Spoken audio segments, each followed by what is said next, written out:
Good morning, everybody. Good morning, good morning. Doing a little preliminary mic check.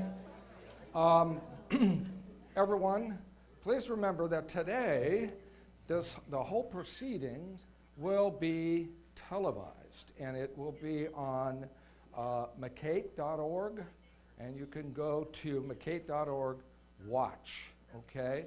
So we have to be on somewhat of a tight time sequence because after 4 hours, I understand that YouTube kind of cuts us off or goes to the middle or anything. It's kind of like we become a pumpkin after 4 hours. So having said that, welcome. I know people will be coming in throughout the day. My name is Hamish Tyler. I am the director of the Media Center here for Arts, Education and Technology. This is our big career technical education demonstration day. We are one of 8 schools in the state of California, 8 sites, and our designated time to show all of you what we're doing is today.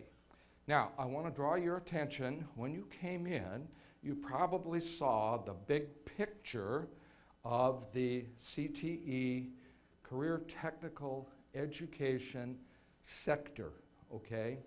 We are a sector like hospitality is, agriculture is, nursing.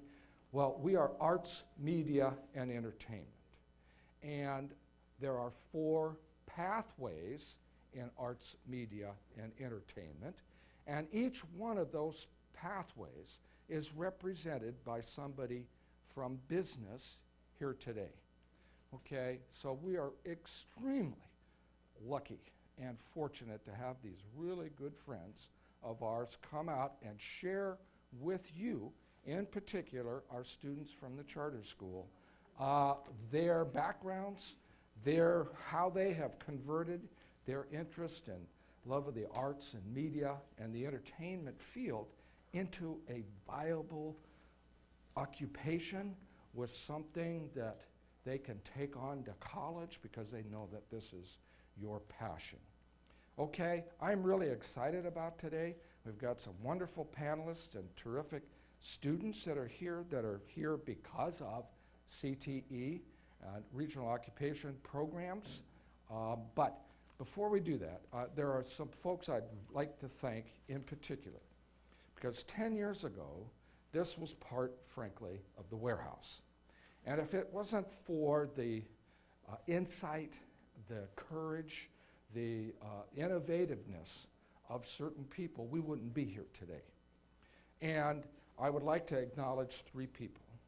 The first one, she's right over here, and she's the Monterey County Office of Education Board Member Emeritus, who a few years ago stood up and said, this is the future.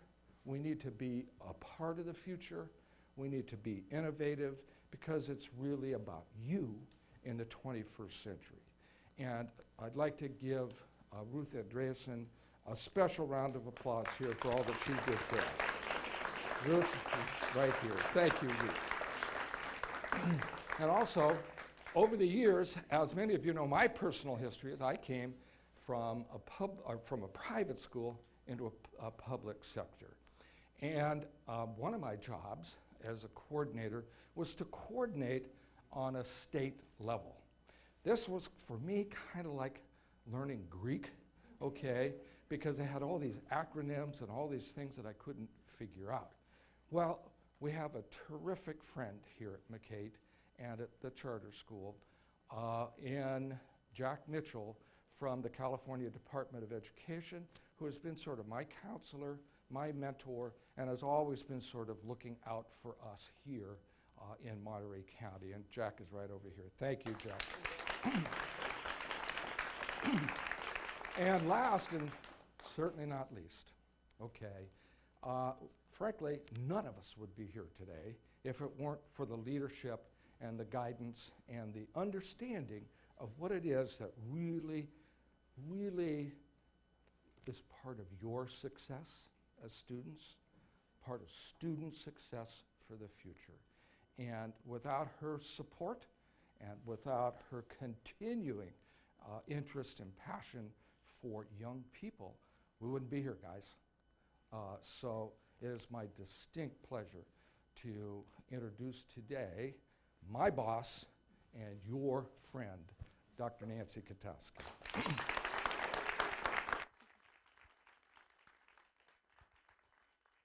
Thank you so much, Hamish, and it's just such a pleasure to be able to welcome you here today. As you know, we've been on a journey since the year 2006 to bring us to where we are today.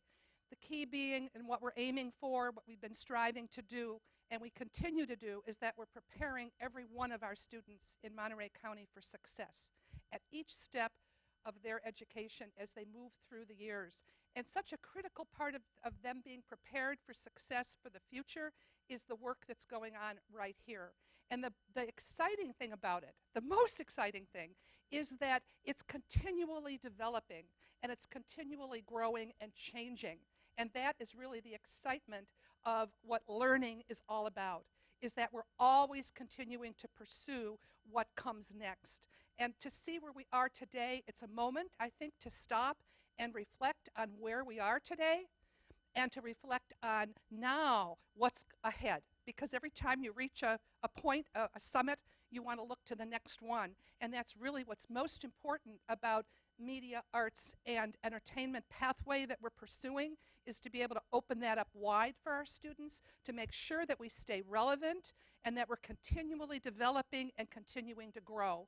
And I want to welcome each one of you here today, all of our dignitaries that are here from all of our sectors, and our students that are here today and that are working this entire day here. I want to thank you all for what you're doing, and I'm so excited to see the great growth that our students are making and the preparation that they are getting for their future. And they're successful right now. They're successful in what they're doing. And that's what's really, to me, very, very fulfilling, is to see that our students are prepared today with the very best that they can be in order to be able to move forward in their careers and futures. And they're just showing such success, which you're going to see. And that's, I think, why we're a demonstration site for the state of California, is because of what we're doing today for our students to prepare them for tomorrow, and making sure that as they make progress, that we're giving them opportunities that move them then to the next level. So that's what it's about, and we're very excited to have you all here today.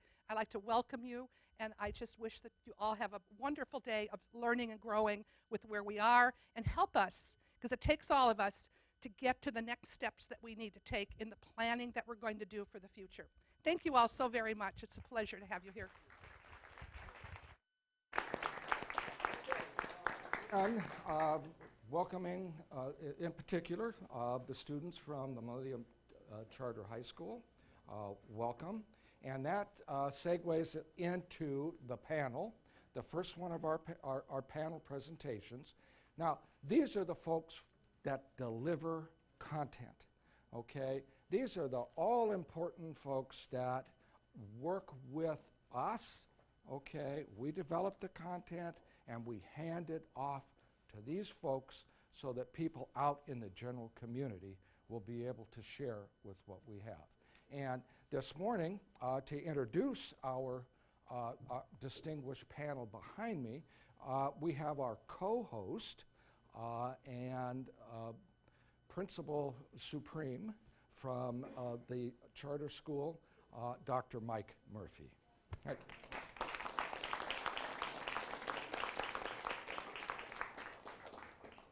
Good morning, and thank you for joining us here today for Demonstration Day for Millennium Charter High School in MCAET.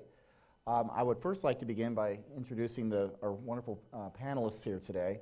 We have from Livewire, Cliff Greenberg. From AT&T, Betty Saxon. From AMP, Paul Congo. And okay, that's all good. And from Comcast, we have Rebecca Warner. No, okay. And from LPTV, we have Jim Vossen. Well, Jim Vossen, right? Yeah, you're from MeTV. Okay. I like MeTV. That's great. And from Adriana Frederick Sutton from Noticias Entrevision. Yeah, thank you. Well, we thank you all for being here today. We have a few questions for you all, and I'll ask the question, and we'll just have you all go one at a time, if that's okay with you all, if it's amenable. Okay, could you please tell us what you do and how you use your arts, media, and entertainment background in your business? Cliff, could you please share that with us? Tell us about yourself and how you use that background to... So Livewire Information Systems is an information technology company. Press the button. Oh, there you go. There it is. Press the button.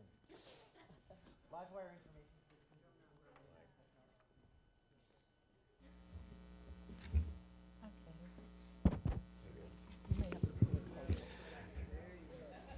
Sound check. All right. Livewire Information Systems is an information technology company, and I am personally a low voltage contractor. And low voltage contractors touch virtually every aspect of everything you do in media arts, from the fiber optic networks that support your video cameras to the data streams that push all of those recorded clips up to the internet, to YouTube. There's very little things that we don't touch that are part of what you do. And to give you an example of where things started, this is what I learned on when I was your age. And this screen is only orange and black. And your cell phones today have probably 10,000 more powerful than this device when I started in information technology. And so now the world is moving to the cloud, and we're seeing divestiture in infrastructure within companies and within organizations, because our broadband services are allowing us to have everything streamed to the cloud. And the cloud is a big nebulous thing that lots of people have different definitions of, but I would urge you to embrace the technologies that are going there and to figure out what it is that attracts you to those techs. Thank you. I actually remember those. We had those at high school. I know, as well, you're about my age then, I guess. Yeah, yeah, it was all good things back then. Betty, there you go. Okay, I wish I could really say that I don't remember that, but not true. Good morning, everyone. I'm Betty Saxon with AT&T External Affairs, and it's exciting to be here. And the excitement is about the change, the movement, the opportunities that are here and available to you within AT&T.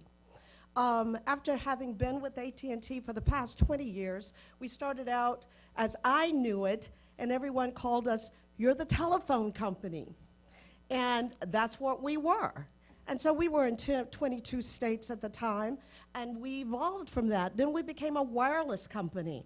And so our president and CEO says, no, we're no longer just a telephone company. We are a wireless company. So now we're in 50 states and other countries throughout the world. So we continue to grow and evolve. As for me, in order for me to continue to be with this major corporation, it asked of me to continue to evolve and to grow, and to also go back and pick up other skills that perhaps I didn't get when I was in undergrad or even the graduate work. So, and that's not a difficult thing, because when you are a part of something that you know is so much larger than yourself, it is not a burden to go and pick up those skills that you will need in order to continue to take this ride. I will tell you about our future. We are now, and we will say this now, we are now an entertainment delivery company. And after our acquisition of DirecTV, we no longer deliver, but we also produce. And there's a little secret out there. We are in the process of acquiring Time Warner. And once that acquisition is over, the sky's the limit. So it's an exciting time. If I could roll back the hands of time for me, I'd be like, okay, I want to be just where you are right now to be able to take that ride with AT&T. So thank you. Thank you. AT&T has come a long ways from Ma Bell. I reach out and touch someone. That's think of all how you all have expanded and moved forward. It's just amazing. Okay, Paul, what can you share with us? Well, I'm the executive director of a nonprofit called AMP, or Access Monterey Peninsula. It started, but we're not just Access. We're not just Monterey Peninsula. In fact, we're worldwide in our own little way. We're a small company, but we have been leveraging the internet for many years. In fact, I think we have one of the first national feeds before we didn't know how to do it, and we didn't do it very well. But we actually fed from the Monterey Conference Center many years ago. I think it was 2005, an international webcast of the Federal Communications Commission meeting there. And people said, whoa, how'd you do that? And it's like, I don't know. We've got some technology we put together. And I think that's what AMP is about. That's what I'm about. I started doing television, believe it or not, in 1972, before even the Mac was even thought of, or now Apple had been envisioned. My first computer was around that time. But before that, I worked on a couple mainframes, actually, which was a room full of computer that had less power than that, I think. But so it's always about the evolving technology and putting your skills and your perception, your vision with that, and kind of finding where you fit. And there are opportunities. Opportunities are constant. I put together a television station in 1972 when there were, and where I lived, there were only 3 broadcast signals. And there was a cable system that had 13 channels, except only half of them were occupied because we couldn't get the signals from the other ones. So I went to the cable operator, and with little inspiration from other people that I saw doing this around the country, and said, can't we put a TV signal on there? If we have like a TV camera, can we put that on? And they said, yeah, where are you going to get a TV camera?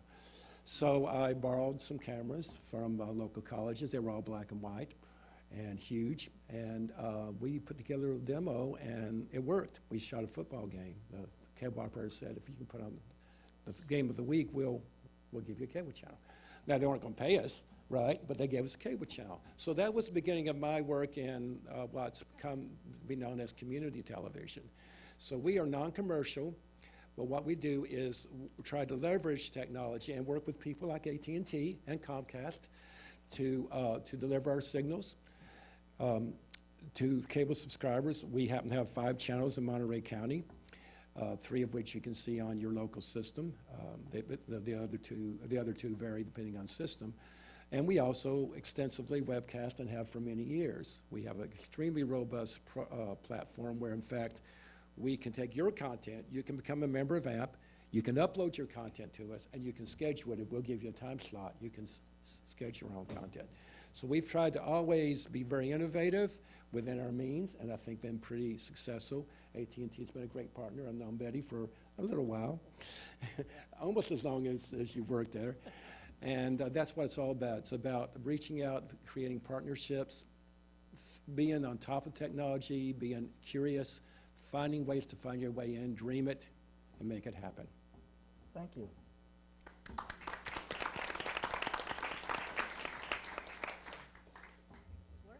Yeah, he's pushing it. Okay. There you go. Super. Adriana Frederick Sutton from Univision. I've been in TV for about more than 15 years, and probably I know everything. I used to do floor manager, anchor, I mean, you name it. I can cook, I can clean, everything at this point. So I've seen through the years the way TV has changed.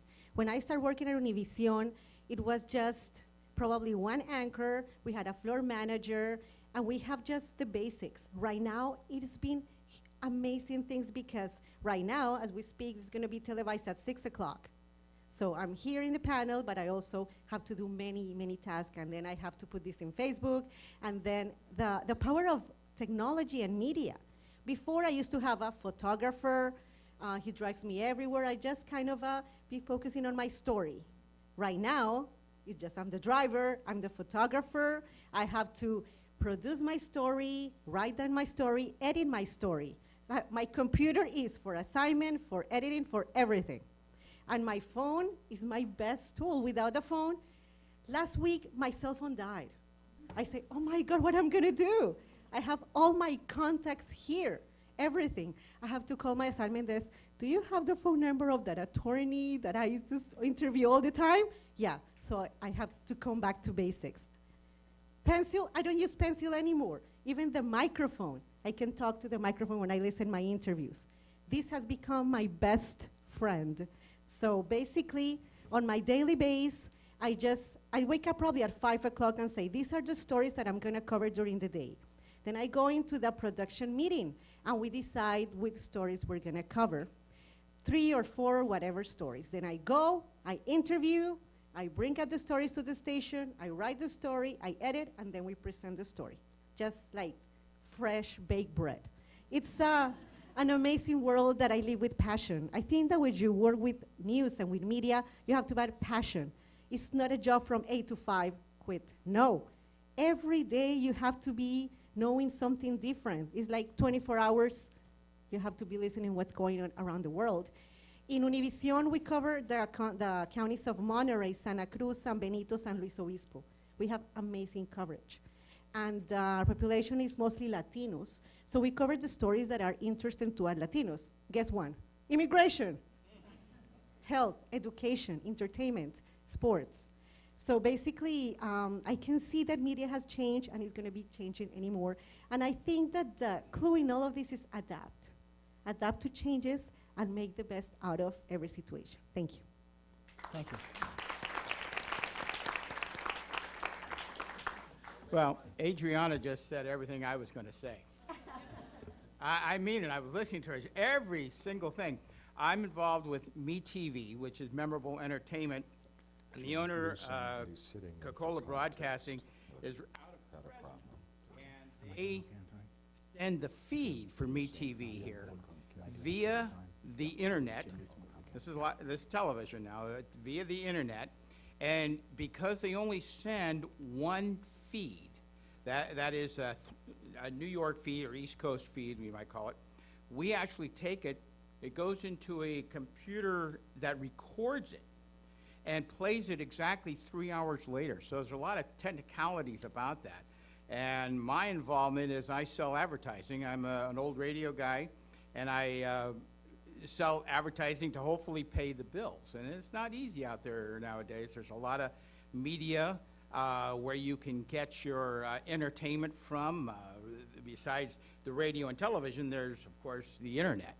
So that makes it a hard battle, especially when you add that technicality to it.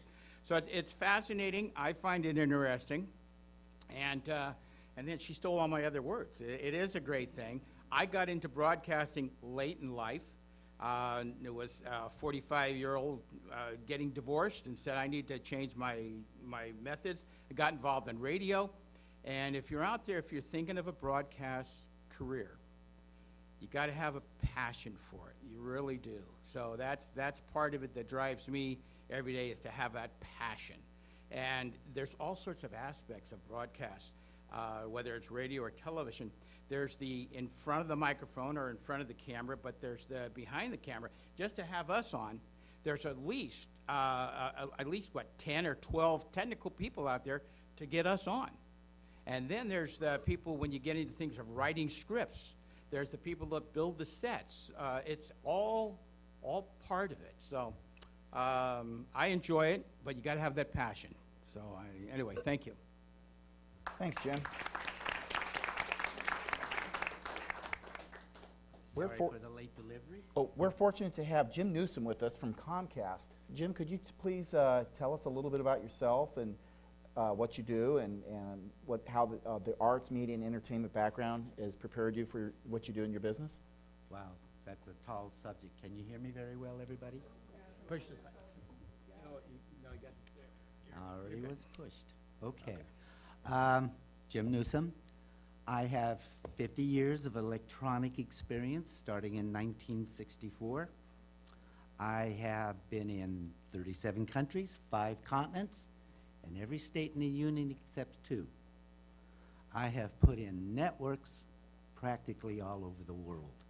This is communications that is cognizant of what we do here at MCOE for our operations and for Comcast. Very familiar with what Comcast has done. They have taken communications into the 21st century by challenging everybody to try to provide network entertainment and internet into the home. Totally. There's only two other players on this planet that are challenging them, Google and, of course, Apple.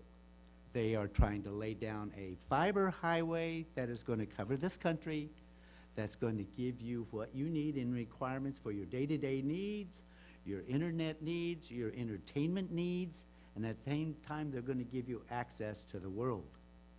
This is a new society that we're facing. And we need people in this society that are trained to take care of this equipment and this information and package the knowledge so that they can develop new techniques. Even as I speak, they are getting a broadcast convention down in Las Vegas. The convention is so large it covers 5 football fields. And this convention, what does it give you? It gives you state-of-the-art in video.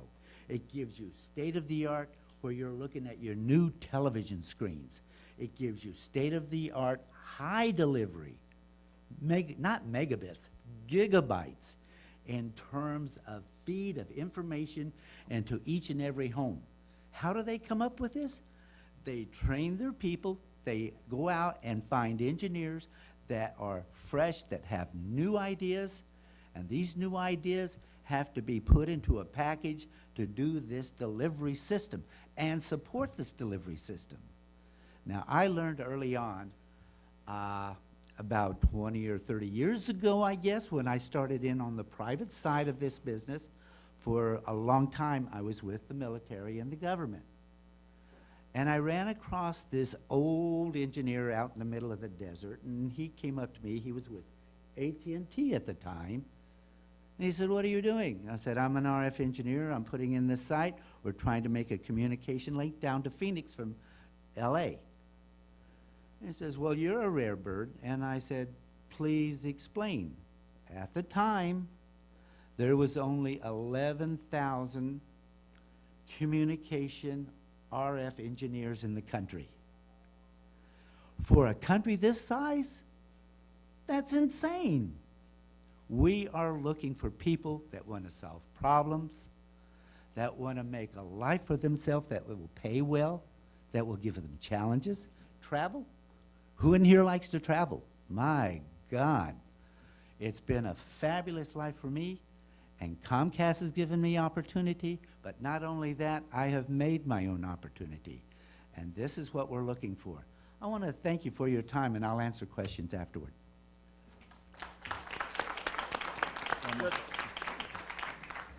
Well, at this time, we're going to go ahead and wrap it up. We want to thank you all panelists for being here today and sharing with us. And I know that many of my students will be coming around and speaking to you and asking you some more additional questions. So thank you so much for coming out today for our demonstration day. Thank you. Folks, we'll take a 10-minute break, and that will be principally to possibly go to the restroom. We will get the next panel in, and we'll get going right away. Thank you so much, content delivery folks.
Test, test.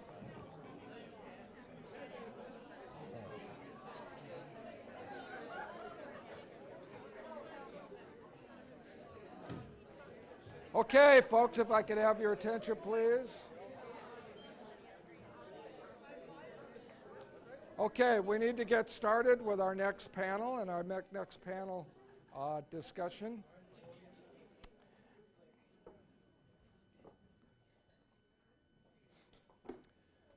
Actually, the moderator for this particular section is just walking in. And hopefully Emiliano will be correctly wired up so he can move in. But and now the first group, folks, this was content delivery, remembering the sector, okay? And this is specifically for the students that are here today. That's production management, okay? What they were doing, people like Dr. Saxon and so forth, talking about producing and distribution. And those are huge jobs out there in the real world, folks, huge jobs. Now, this second panel is part of production management. And these folks have various different staffs that they work with. They might manage a theatrical house, okay, that puts on a lot of different theater performances, or they might manage a huge festival, like a jazz festival, or they might manage which is another very important part of arts, media, and entertainment, as we move more and more into electronic broadcasting, more and more into blogs, more and more into a different kind of journalism. And on this panel, we have two very, very distinguished guests. One from the Monterey Herald, the city editor, and a freelance friend of ours who has had enormous experience in journalism.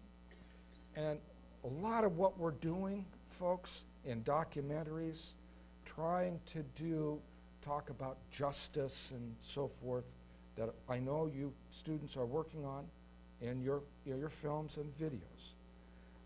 These people have been there and have done that, okay? And they're an extremely valuable resource for us. And these are folks that when I was in high school taught us how to think creatively and critically, okay? Taught us how to write the truth. And this is really important now as we shift into a different, possibly a different kind of journalism. We still need to know how to tell the truth, okay? So these are folks that production manage, and I see out in the audience that he's here. There are many different kinds of stories that I've gone through substituting for Emiliano, but today I don't have to because he's here. And so my good friend and our good friend from El Teatro Campesino, and here he is, Emiliano Valdez, our moderator for this section. So you made it, you made it. Hello, welcome everyone. Emiliano Valdez here. Sorry for my tardiness, but I was delivering a PSAT prep test, so I had to do that. So thank you for coming. We're here with this wonderful panel. We're really talking about the need for the media and production services at this level. And I think one of the things that we're talking about specifically is this is really about college prep. This is what you're expected as students. You're going to be expected to know. You're going to be expected to collaborate. You're going to be expected to create media arts. Thank you. Media arts projects and present in your college courses. So these are really important things. But at the same time, this is a growing industry. We have some excellent representation here today. I'm excited and honored. A little bit about myself. Obviously, I hail from El Teatro Campesino. Literally grew up on the theater stage, but also in the midst of movies, music, worked on IMAX movies, stuff like that. So a lot of what the MCAET is doing right now is really tying professionals to what you guys are learning here on campus, and I think that's a really important move, and I'm proud to be a part of it. Really quickly, we are going to be introducing, I'm not sure if we've introduced already, but we'll introduce our panel today. So we have Colleen Bailey from the Monterey Jazz Festival. She's the managing director. We have, yes, let's put a round of applause. We have Dave Kellogg, Monterey County Herald city editor. Christine Sandin, which is Sunset Cultural Center executive director. Welcome. And we have Marissa Schwartz, the KION TV assistant news director. Oh, it's not. I was Marissa Schwartz. And now you're Barry. Yeah, Marissa wasn't able to make it, so I'm filling in. Okay, great. You're a fill-in. That's awesome. I almost had one of those myself. That's quite all right. And then we have, is it Lewis Leader, Public Relations for the media consultant? And then finally, we have Jeff Park. And you are with? Monterey County Film Commission. Thank you very much. Thank you guys for being here. So really what we're here to talk about is really to get some information from you all. And it's very important that we try to stay on time, so I'll have some questions for you all today. So the question number one is, please tell us who you are and what you do to use your arts and media entertainment background in your own business. So let's go ahead and start down at the end.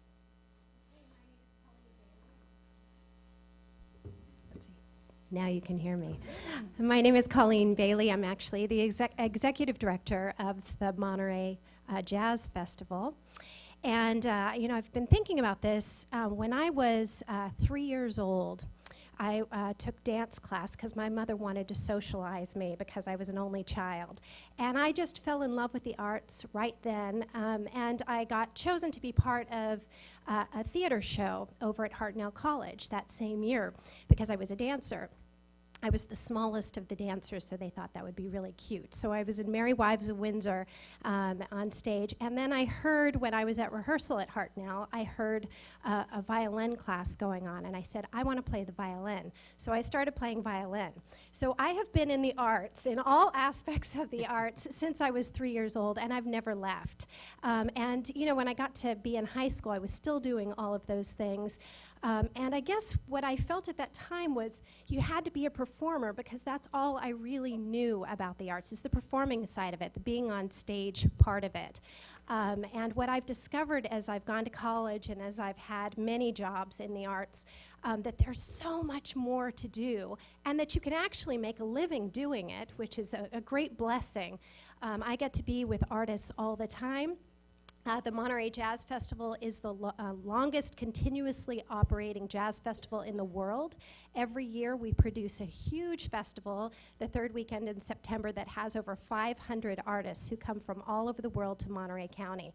And it is quite a delight to be in my position to get to meet and to work with all of those artists, to coordinate bringing all those artists into Monterey County.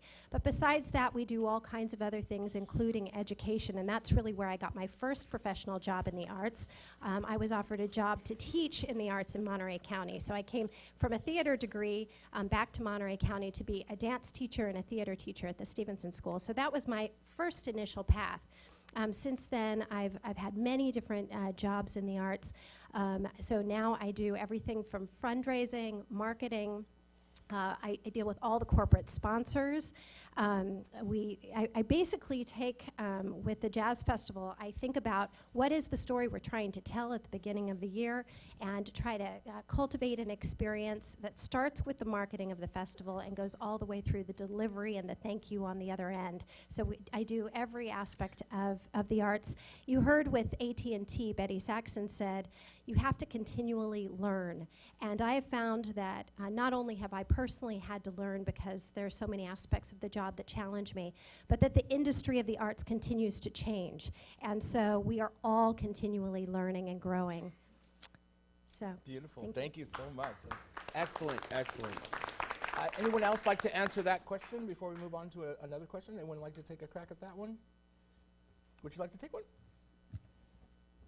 Hi there. Excuse me. I'm Christine Sandine with the Sunset Community and Cultural Center, and I just want to say that I had no background in the arts and ended up in just a fantastic lifelong career in arts and entertainment. However, I was raised in a family that very much appreciated the arts, music particularly. My father was a musician. He played the accordion, he played the organ, the piano.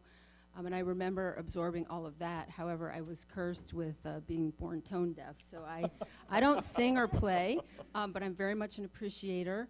And but what I will say is, whether you're an introvert or an extrovert, you can find a path in this field that will be really fulfilling for you. Because if you're an introvert, it sort of forces you out of your shell. And if you're an extrovert like I am and I love people, you're exposed to so many different types of people on a daily basis. And I agree that remaining passionate and willing to evolve is probably the #1 key to success in this field. A beautiful, beautiful answer. Yes, we need all types. We need listeners of music as well. We're all impassioned by that musical field for sure. So another question here, maybe we could start with our illustrious editor from the Monterey Herald. What would you recommend to our students to better improve themselves for a career specifically in your field? Hi, I'm Dave Kellogg, city editor of the Monterey Herald. I think for students, what we're looking for, 5 years from now, if you come to my door and looking for a job, what I'm looking for is somebody who thinks differently, who knows the tools out there to use to tell a story, who's acquainted with all the social media platforms.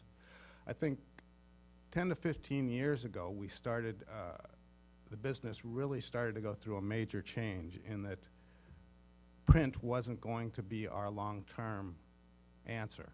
We had to look at other platforms like the use of Twitter, the use of Facebook, the use of Instagram, doing videos on your cell phone, etc. These are skills that your generation right now are building and that we want to tap into, and we are starting to tap into that. I would say continue with that, thinking about different ways to tell the story. When I was growing up, I was kind of locked into telling a story with a written transcript, a written story. Think of, you guys have so many more tools at your fingertips now, and you seem to know how to use them much better than my generation. So continue pursuing that. What's a different way to tell the story? What's a way to tell a story using tools that can help take it more in depth, to help build more context, to help it be more meaningful? Let's look at, Barry, you're filling in right now. This is KION, correct? Okay, correct, maybe you right. can answer the same question. So what would you recommend our students, how they might better prepare themselves for a career maybe at KION? I would say get started early. Learn everything you can, be flexible, and understand the industry is going to change once you get into it. One of the themes you hear at this panel today is how newspapers have changed, how broadcasting has changed. I could sound like that old man and tell you, back in my day, we had 3 channels. But we did. There were 3 TV channels, and there were a couple of newspapers, and there were radio stations, and those were your content delivery systems. Now you've got so many more choices, and it means competition for those traditional media. It's all right here. You want the weather? It's right here. The challenge is to get you to tune in at 5 and 6 to learn about the weather. And that's why we rely increasingly on our anchors and our production staff and the people who put together TV news to put together something entertaining, informative, and compelling, adding context that you're not going to get from the phone. Give you a reason to watch. So those are some of the challenges that we face. What we're learning now is that we need to hire people with a broad range of skills. we ask our reporters now, instead of going out and shooting a story, and again, Adriana mentioned, used to have a crew of 3 doing that, but instead of going out now by yourself, shooting the story, coming back and getting something ready for the 6 o'clock news, we're posting to Instagram, we're posting to social media, we're doing a web story long before that 5 or 6 o'clock newscast. So you have to multitask, you have to be aware of the new technologies, but there's plenty of opportunities out there, lots of challenges, and I applaud you for thinking about this business. We need you. Yeah, would you like to answer, sir? Mr. Leader? Yeah.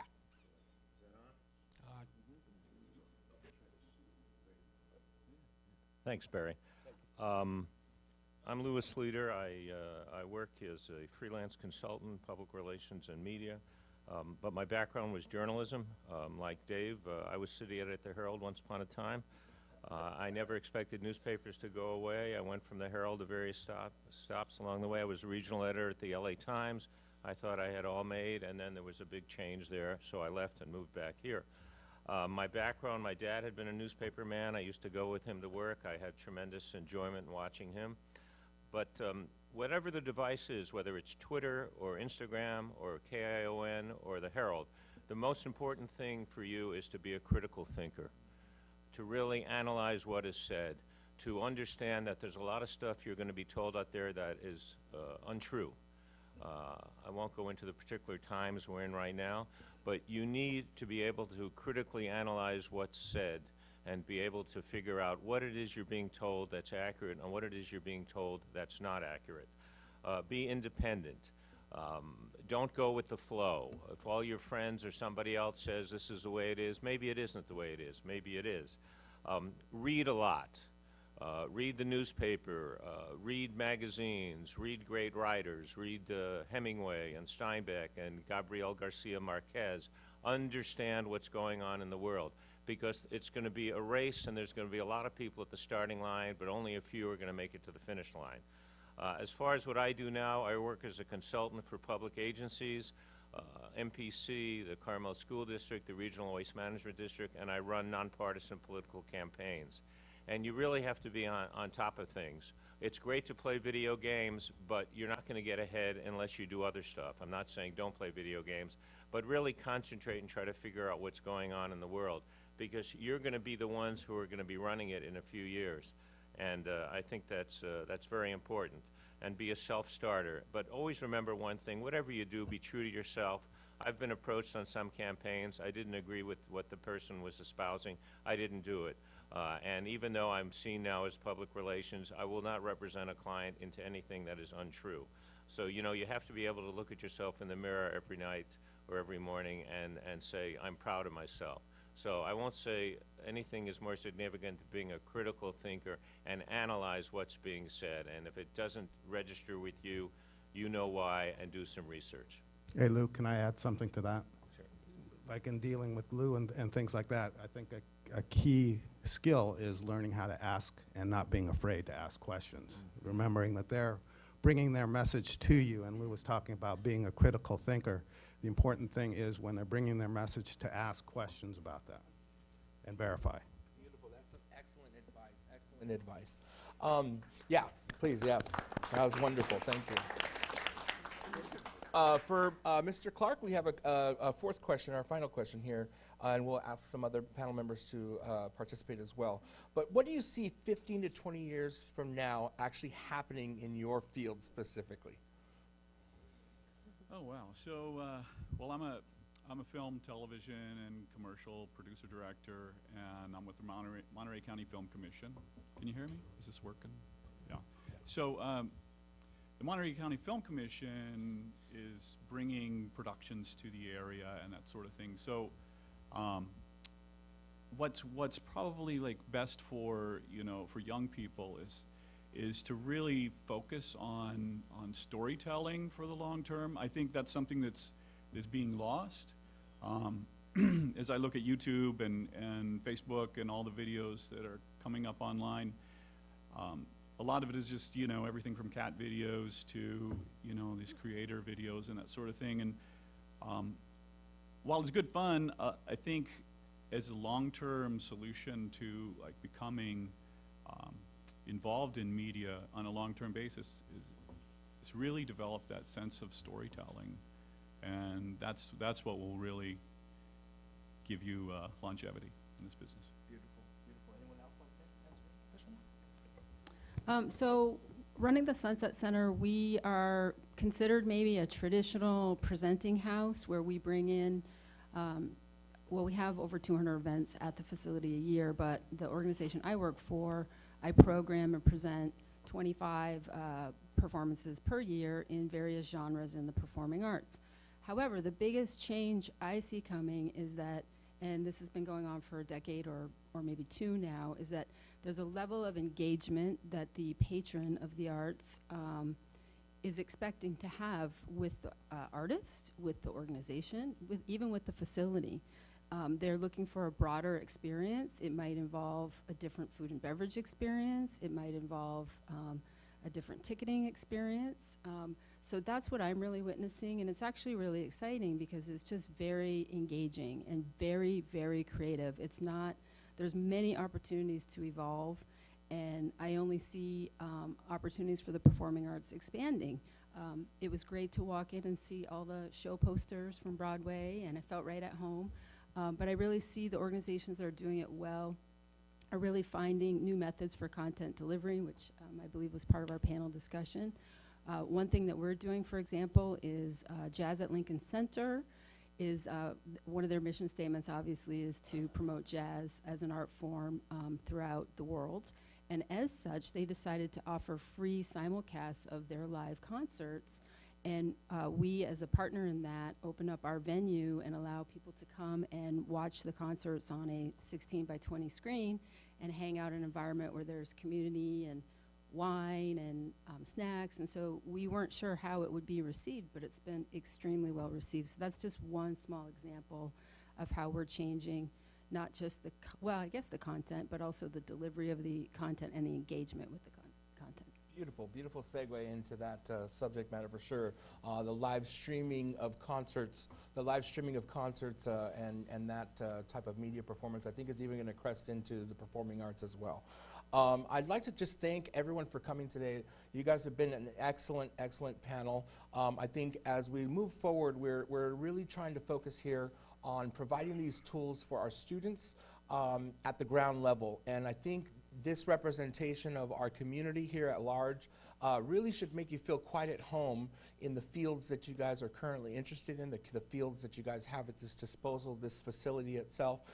When you really think about taking a very dedicated step forward to bringing you guys into the 21st century, I really believe that this facility, these programs, along with the support of our local communities here, we can help you achieve that. And again, it's not that we are trying to create nothing but artists of you, but as we said before, it's very important to be critical thinkers, and we know that by having that arts in our background, that being a critical thinker comes right alongside with that. It is my pleasure as the moderator today for MCAET, and on behalf of our panel, I thank you guys for joining us. Thank you very much.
1, 2, 3, test. Testing, okay.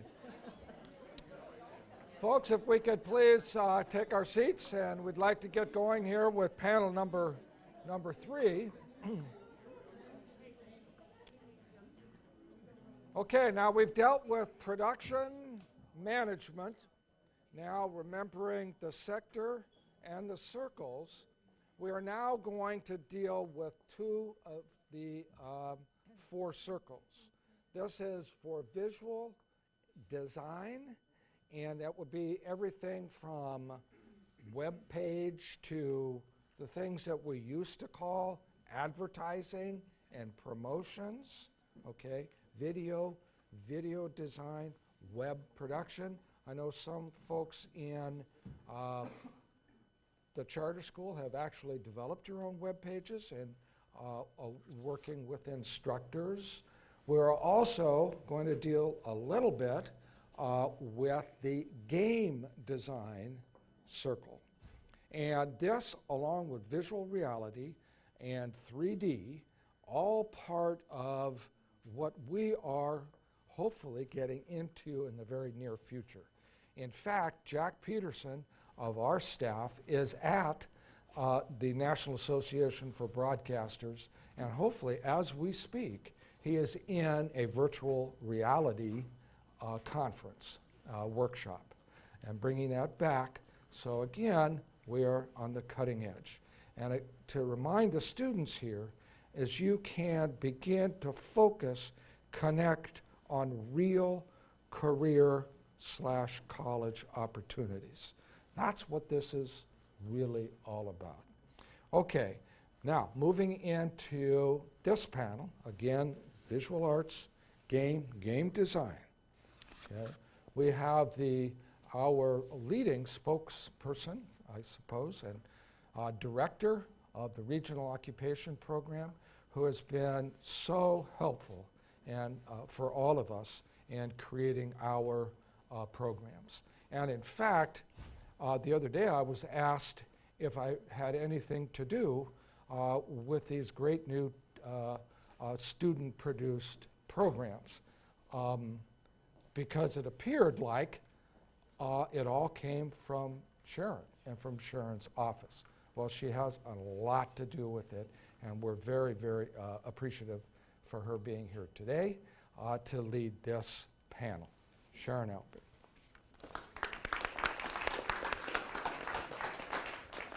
Thank you very much, Hamish.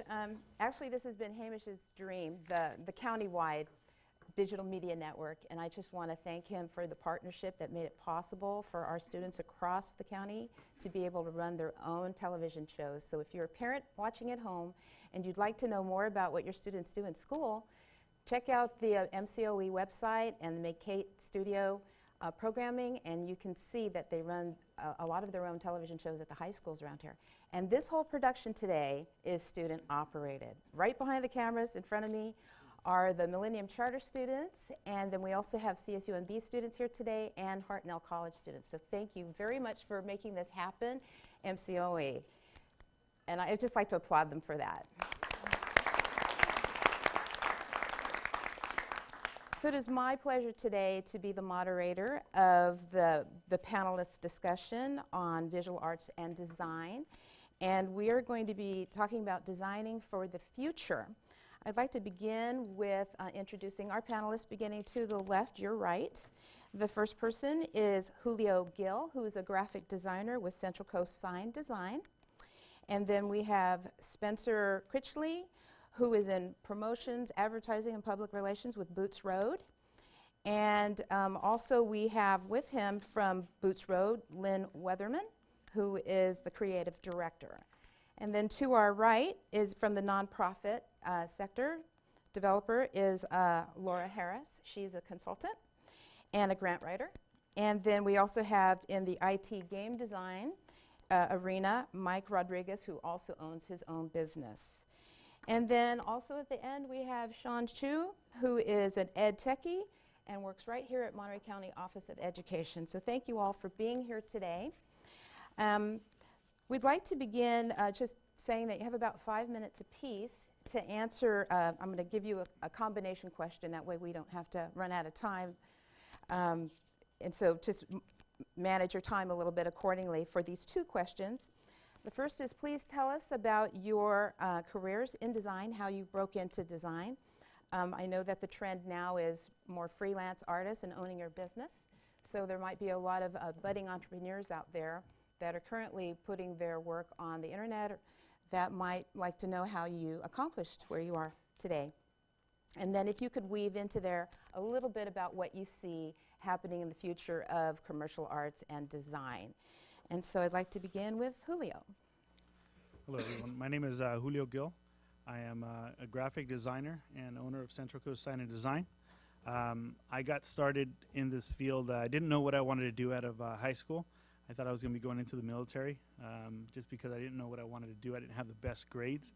I ended up going to Hartnell, and I took a lot of art classes just because that's all I knew, and that's what I was always told I was good at. I then got recommended to go see Jerry Namiro here at Hartnell about a graphic design field. I didn't know what it was. I did head out there and talk to her, and I fell in love with this thing called a computer, which I'm feeling pretty old now when I'm talking about this. So I hadn't touched a computer until I was about 24, 25 years old. And I started going to classes, took a Photoshop class, and fell in love with it. I would go to class, and I'd start, learning stuff, and then this internet thing was out, and we had dial-up, and we probably remember more than they would, but you had to connect your phone line and hear this beeping sound when the internet would, trying to get the internet up. But I remember I was in class, and I loved to draw, and then someone told me, like, hey, you can go into this internet thing. You can go to yahoo.com and type in Photoshop tricks. And I remember doing that for the very first time, and I was like, oh my God, this is amazing. There's so many tutorials on how to do more advanced things than what I was learning in class. And once I started doing that, I felt kind of advancing a little bit more. And I showed up to class, and I show my work, and the teacher would be, if anybody knows Jerry at Hartnell College, she's amazing. And she started going crazy, like, oh, this is wonderful. And she told the class, and I was like, oh, this is pretty neat. I'm doing something okay. I kept on doing that and kept on going home, and I finally bought my first computer. When I got my first computer, I was doing that, and I'd stay up till 2, 3, 4, 5 in the morning and just looking up stuff and learning, and I was that excited about it. I loved it. I was able to get my drawing abilities and then implement it with the computer and graphic, get into the Photoshop, and that's when I fell in love with it. I kept on going to school, and then I transferred to CSUMB. I went there for a while, and I ended up working for a .com when the whole .com thing was doing pretty good. Started making some pretty good money, and I did that. And then after that, the .com closed. I ended up I always knew I kind of wanted to do my own business, so I started Guild Design Company. I just started freelancing from home. I then fell into the sign company. It's a long story, but it fell into my lap, and I got in partners with a couple people. After a while, I ended up buying them out, and I had Central Coast Sign Design. And once I did that, the whole digital full color printing started. I knew that was going to be the future back then, right? And I would just do simple vinyl. Once I started the Photoshop with full color digital printers, we were the first sign company around to have it here in Salinas. It just opened the doors to a lot more possibilities, and that's when we were able to use Photoshop to its full extent, which is pretty amazing. We started doing that, and it was pretty fun, and it's been evolving ever since. Thank you very much, Mr. Gill. And now for Mr. Spencer Pitchley. Thanks. Can you hear me okay? I know my mic is on, so are we on now? Okay. So I'm the managing partner of Boots Road Group. We are a marketing communications firm, and we serve people who are making the world a better place.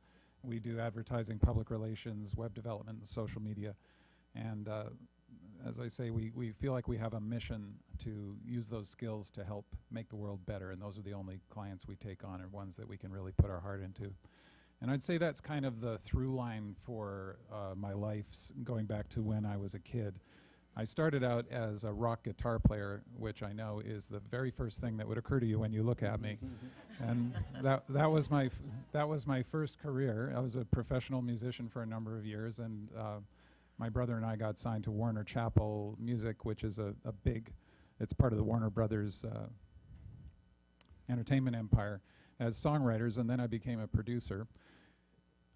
And over the years, I've worked in, I think, pretty much every form of media.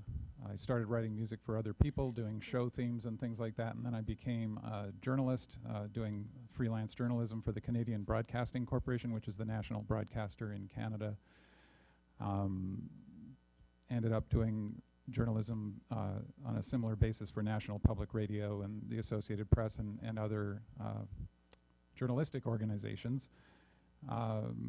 Worked through kind of the history of multimedia in Silicon Valley, starting out with CD-ROMs way back when, and interactive television at Silicon Graphics, computer games at a company called Silicon Gaming, a really innovative web technology at a company called Beatnik, where we did interactive music on the web starting back in, I started with them around 1999, working with David Bowie and Moby and Santana and a bunch of, as well as corporate partners like Yahoo and Sony and a bunch of folks doing interactive sound on the web.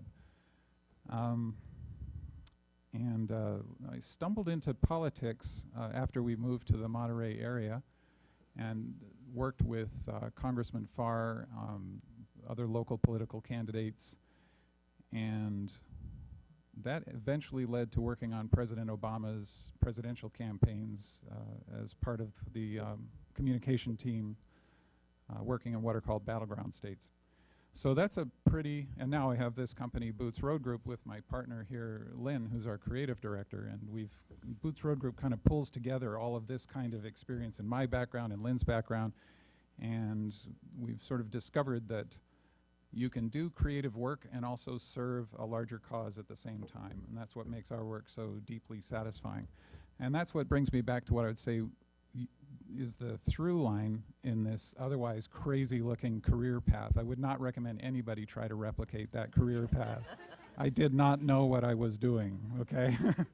But it all worked out really well, and here's what linked it all together. And this is something that gets lost, especially in the modern world where it's so, we think of ourselves as so sophisticated and often ironic and cynical. And it becomes embarrassing to be open and vulnerable and to unironically say that you believe in something. But here's what I believe in. The path to happiness is through love. And it is opening, and the reason we have such a hard time doing it is that if you are open to loving people and loving things, you're going to get hurt. And it hurts so much that we try to protect ourselves from it. But if you find work you love and serve it, don't worry so much about how do I become successful? How do I convince people to hire me? Find work you love and do it as well as you can possibly do it. And you won't do that if you don't love the work. You'll find all kinds of other stuff to do. But if you just love it, you'll do it even if people aren't paying you for it. And God knows I've been through times when that's been the story for me. But it doesn't matter, because the worst day at work, you're doing something that you love. And that's true for us at Boots Road. We can have a bad day at work, but we're still doing stuff that we love and we deeply believe in.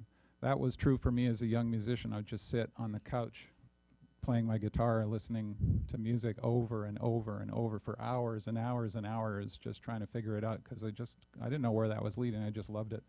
And that's been the through line all the way through everything I've done.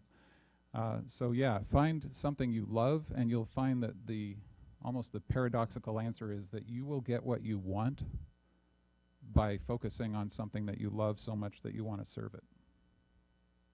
Thank you very much. Very good advice. Do what you love and the rest will follow. So, and now turning to your partner, creative director over there at Boots Road, Lynn Weatherman. Thanks, Spencer. He's always a tough act to follow. I'm the words person and Lynn's the visual person. So if Lynn got to show you some images, she would blow you all out of the water right now. Can you guys hear me okay? My name is Lynn, and I love my job. Just like Spencer was talking about a moment ago, I had a somewhat circuitous route myself, much as our first two panelists. I started out as an English major and became an information officer at the University of North Carolina. And I was there for many years, and I loved it. And then a little later, well, that was back in the 80s when they introduced what you know now as microcomputers. The Apple that was sitting on the desk earlier today is exactly what I would take around to community colleges and demonstrate and train people on. And years later, I got a graduate degree in information services, information and library services, and this was just at the beginning of web design. This was in the late 90s. And I loved it. I just thought it was the greatest thing I'd ever been exposed to. And so I started designing websites. And that evolved into, basically, years later, the career I have now. The way that I got there was just by learning every single thing I could about every single thing I could that had to do with web design. And this was outside my regular 9-to-5 job. This was a real passion quest on my part because I just enjoyed doing it so much. In this field going forward, if you combine digital design with regular design, you're going to have a great career that is going to be constantly changing. As you guys know, it's going to move the breakneck speed ahead because every time we turn around, there's a new piece of software, there's a new app, there's a new way to do things, there's more stuff moving to the cloud, and we all have to be on top of it. So you have to have sort of a real passion for learning and understanding how all this stuff works together. I've done everything in my career as far as the Adobe suite, of course, with Photoshop, Illustrator, InDesign, go on ad nauseum, Premiere. I video edit. I also am a photographer, and I also code a little bit, too. So that kind of shows you it's just everything that you need to know. You should be able to jump in and want to learn it. I now think of myself as much as a content creator as a designer, and I'll tell you why. When we come to client requests, they will come to us and want things like a new website or a brochure or a rack card or something like this. But often what they really want is someone to help them design a campaign or help them create content for this vehicle that they're going to use to spread the word to their audience. And so I find myself often in the role of helping create content for clients in ways that maybe they hadn't thought about. It's really exciting, and it's something that I love to do. So if you decide that you want to do that with people, it becomes a very, as I said, a very exciting way to continue your career. And if you have the passion to continue learning, I promise you, you'll never be unemployed. Because think of all the content that we devour every day, whether it be on websites or apps or whatever, Facebook. Somebody has to create all that. And that somebody could be you, or it could be me, or Spencer, or anyone in this room. And that's not going to change. So I really highly recommend this career for anyone who's interested in it. And just be prepared to keep learning and keep moving forward.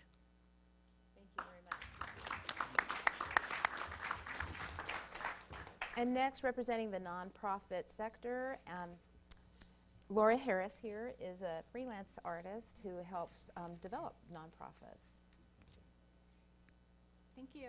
It's really a pleasure to be here today. Yes, my path is a little bit different maybe than anyone else that's been here on the panels today, but I love that. I love that the backgrounds and the paths are so varied. But my background is in nonprofit work, and some of the nonprofits you may be familiar with. I was the administrative director years ago for the Salinas Valley Chamber of Commerce, also administrative director for Rancho Cielo Youth Campus for a while, and then executive director for Special Kids Crusade. And then about 6 years ago, I branched out on my own and realized how much. Well, first of all, while I was administrative director and executive director for these smaller nonprofits, my path for learning design and graphic arts and media, website design, social media, all of those things was out of necessity because we had small staffs and I had to just dive in and learn and train myself or seek out classes to learn the work, but always had a love of art. My preferred medium is photography. I also just really enjoy writing. So when I branched out on my own, I realized there was a need in our community for grant writers, which is, for those of you that don't know, it's writing proposals to foundations or funders to seek money to fund nonprofit work. So since then, I've had the opportunity to work in many different sectors of nonprofits, including human services, environmental protection agencies, and the arts, of course. So what I love about what I do for a living is a little bit different than what Julio and Spencer talked about, and they didn't talk about what brilliant businessmen they are, because they have large firms, large companies. But for me and my path, it's been best for me to work from home. I have a special needs child, so I keep my hours at part-time hours. But what I'd like to say to the students here is what's great about the freelance world, or working from home and taking work on a contract basis, is you get to set your own schedule. You can work from anywhere. So these last couple of years, we've gotten to travel quite a bit. This last year, we traveled 5 weeks of the year, but I was still able to work from the road. So I love that flexibility. I love being able to be at home for my child. So I'm there when she goes to school in the morning, but I'm also there when she comes home from school, there in the afternoons. And really, I do not have to advertise my work. That was the other point I wanted to drive home today before I pass it on to Mike, is that what I see for the future, yes, huge changes coming, but what always stays the same are an important need for communications and building of relationships. So what I started to say was that I don't have to advertise my work, because all of my clients that I have are direct relationships. And they've come to me because I've known them over the years, or maybe I just got to know them a year ago at a networking event, and we got to know each other, and then they came to me with work. So plenty of work to be had here in Monterey County and across the nation and the world, in writing and all of these mediums that we're talking about. And I forgot to say that, so when I do writing, I first come to a client, initially I'm doing grant writing or proposal writing for them, but then they need all sorts of other things.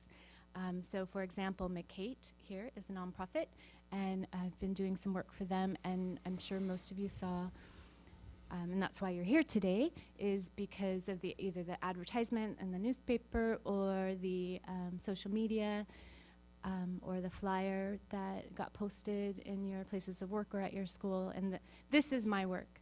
So I did the photography as well as the layout and design, and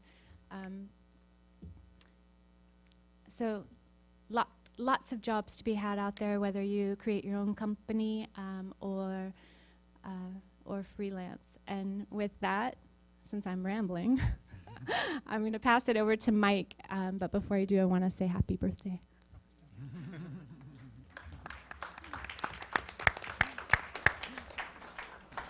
Well, thank you very much, Ms. Harris. And now for our game designer and entrepreneur, Mike Rodriguez. Hey, everyone. You can hear me? My name is Mike Rodriguez, and some may know me by my business or brand aliases Alisol Tech or Mike the Tech, and I have over 10 years of experience working in education technology. I started working at the Alisol Union School District at the beginning of my career, right out of high school, and I moved on to the Monterey Peninsula Unified School District and finally Carmel Unified before moving on to do my own business full-time. During my time at the schools, I became a paraprofessional and ran multiple computer labs, which is where my love for teaching came from. And I taught various forms of technology and general education subjects to students K through 12, including video production, game design, coding with code.org, which some of you may know now, and more. And at Dr. Martin Luther King Jr. Elementary, I even helped students create their own mini news broadcasts that aired to all the classrooms every week. So they got to learn broadcasting at a very young age. I think I had 4th and 3rd graders doing the news broadcast as anchors in the mornings. I started creating websites and video games in high school. I gathered up teams of friends, some from like Australia. I was using IRC and chat programs like AIM to contact all these different creatives. And I put together small teams to create little games and release on our forums that we had set up. And eventually moved to more complex projects like artificial intelligence with the Alice framework and large-scale modding with games like Robot Arena 2, and even database programming with a guitar tablature website called firetabs.com, which actually got over 1 million users before the NMPA shut us down, unfortunately. Boo. Later, I ran web projects like Salinas Radio and Salinas News, which gained local notoriety and ended up in like the Monterey Herald and different publications like Go Magazine too. So that's pretty fun. Professionally, I started working with business clients across the U.S. From marketing and digital production to local businesses like MaxFit Sports Nutrition, which you may have seen their videos, or advertising, and even CrossFit Hyperactive here in Salinas. And I've even done server administration security style jobs for companies that work with subcontractors of NASA, like Space Systems Integration. So I'm kind of a jack of all trades, kind of everywhere. I also publish over 50 technical training articles aimed at IT professionals looking to get certified at Pluralsight. So I have a background of trying to explain technology to people on all different grade levels, from kindergarten to professionals in college who are actually learning to get certified in different fields. So I feel like I could talk to different people of different groups. And I currently work here at the Media Center for Art Education and Technology. I teach and consult for my game design and integration class for high school students. I'm also a full-screen network partner with YouTube and create tutorials on various areas of game design and other design softwares that I use in my class. I use industry-leading game design software in my class and give students the ability to actually publish and monetize their games, not only on mobile platforms but on consoles as well. We start with Game Salad, which is a drag-and-drop interface-style editor which students pick up pretty easily, and move on to Game Maker and Unreal Engine and Unity, which introduce not only coding but 3D and virtual reality experiences. In fact, I was actually contacted by Game Salad, one of the programs we use, to not only become an ambassador of their program, but help them develop their curriculum during the summer. Finally, I'm almost done. In my class, I prepare students for careers in the game design field, and I hope to see some of you in that class. I teach not only the basics, like everything about video games, like game genres and perspectives, control types, and player immersion, but also different methods of pitching, marketing, and monetizing your games and publishing your games, where you can publish, where you can find people to buy your games, and how you can monetize even free games. We also learn how they can be used in other fields like military simulation, health and beauty, or even the medical field. There's new studies that show that action games can improve cognitive development, motor skills, and peripheral vision.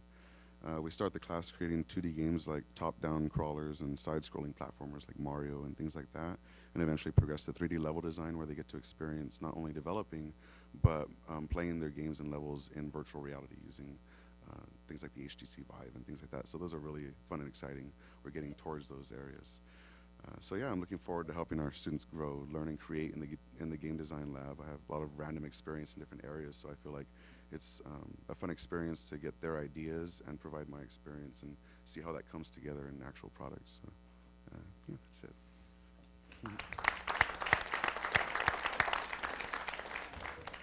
Thank you, Mr. Rodriguez. And now we're going to hear from Sean Chu, also from Monterey County Office of Ed. He's an education technician. Hi, I'm Sean Chu. Hi, I'm Sean Chu. I'm the Ed Tech administrator here at MCOE, and I'm involved with the game design program here, and also the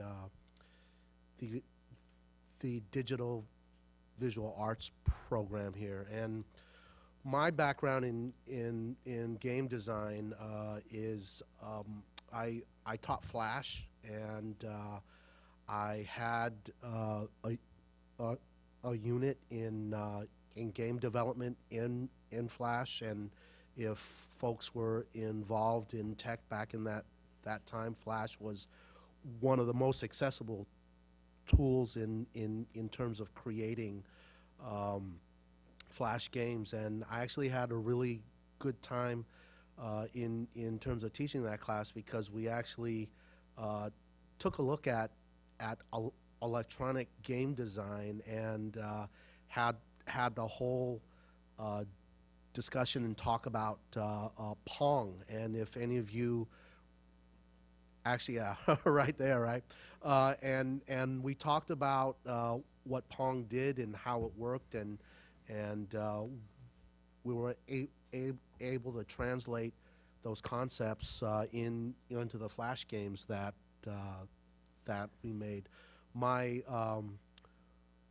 time at the community college where I taught in terms of that course and in terms of game design, we got to the point where I was doing that in Flash Flex. And so if you know what Flash Flex is, it's where Flash advanced to a level where you could just code everything up, and so in ways, in terms of that whole tech part, that's where my background started.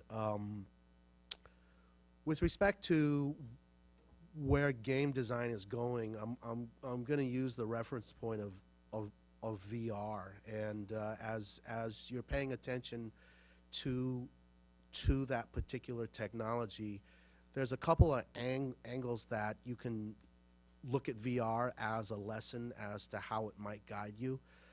First thing is just the onset of new technologies all the time, and just what the competition is. So, for example, this past summer, AR, which was kind of languishing behind VR, it really took off because somebody figured out that they could use AR elements in a mobile phone and create a Pokemon game, and it just took off, and it was amazing, and people were talking about the potential there, and then a couple days ago I saw an article and Google, and this is the advancement of technology and kind of the back and forth.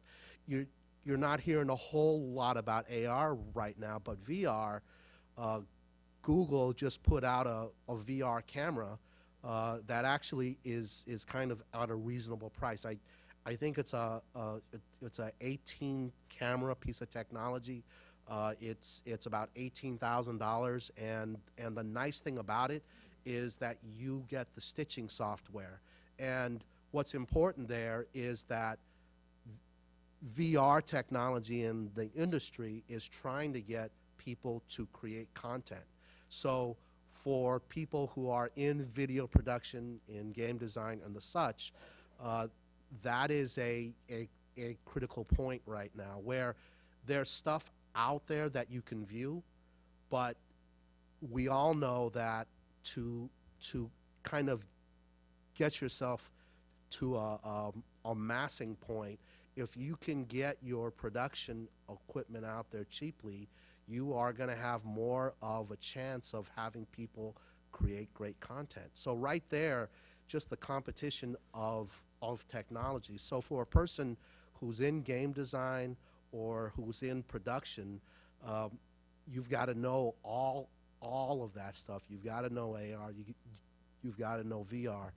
The other point about VR, which is a huge paradigm shift in terms of how, and this is going to be a big statement, but how people perceive information. And I was at a VR talk, and I guess it's a part of how VR people talk, but they talk about how to get out of the rectangle. And I had never heard that statement, but then I thought about it, right? But about 100% of the way that we perceive information is in a rectangle. It's in a 2D type of environment.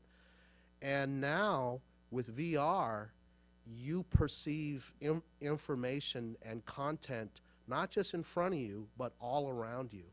And what the challenge is how do you first create content in a way where you can coordinate all of that, right? Because up until now, you created content just in the rectangle, right?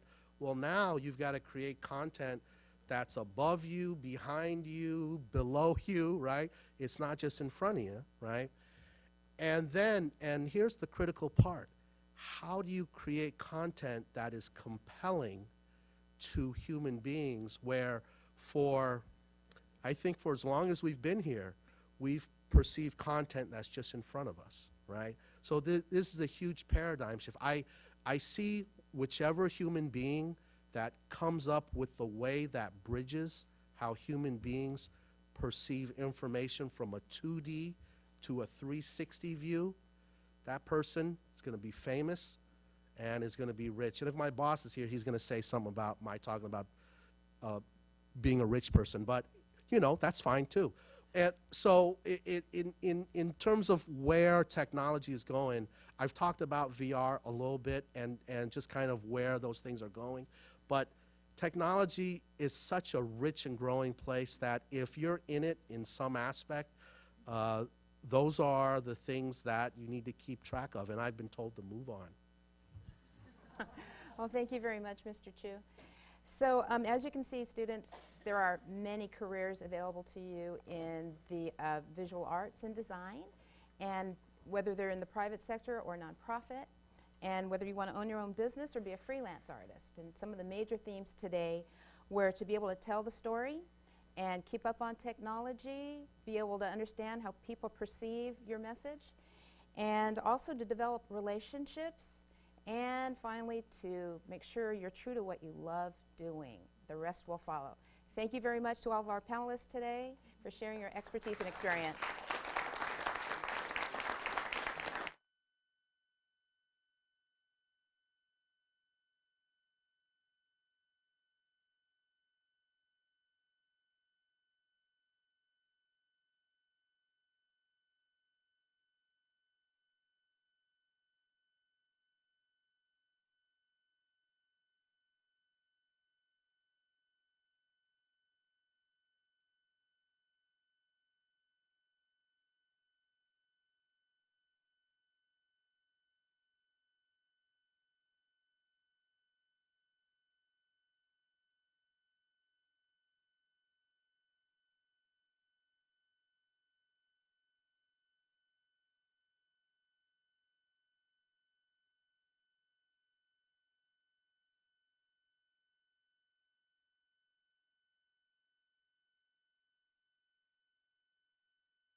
unit.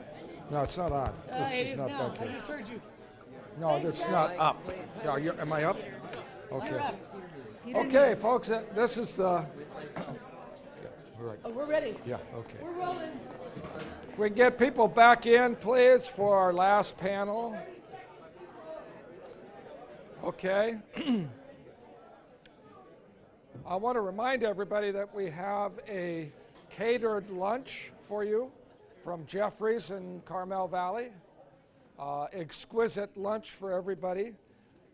And students, the idea is for you, or the folks that are still here from the businesses, for you to interact with them during lunch. Okay, so if you have any questions, visual arts, games, journalism, these folks are very kindly giving us their time. So the idea would be here to ask questions and answer type thing. Okay? This is a learning experience as we go along. Folks are experimenting. We're learning this new craft. A special thanks to the MCAET staff for their really hard work. And remember, the idea with the charter school is to work side by side with professionals. And that's what's happening today, working side by side with professionals in the field to produce this live production, right? Okay, very good. The last moderator is from Hartnell College, and she's the director, one of the directors of the Visual and Performing Arts program over at Hartnell. And it's my pleasure to introduce Dr. Marnie Glazier.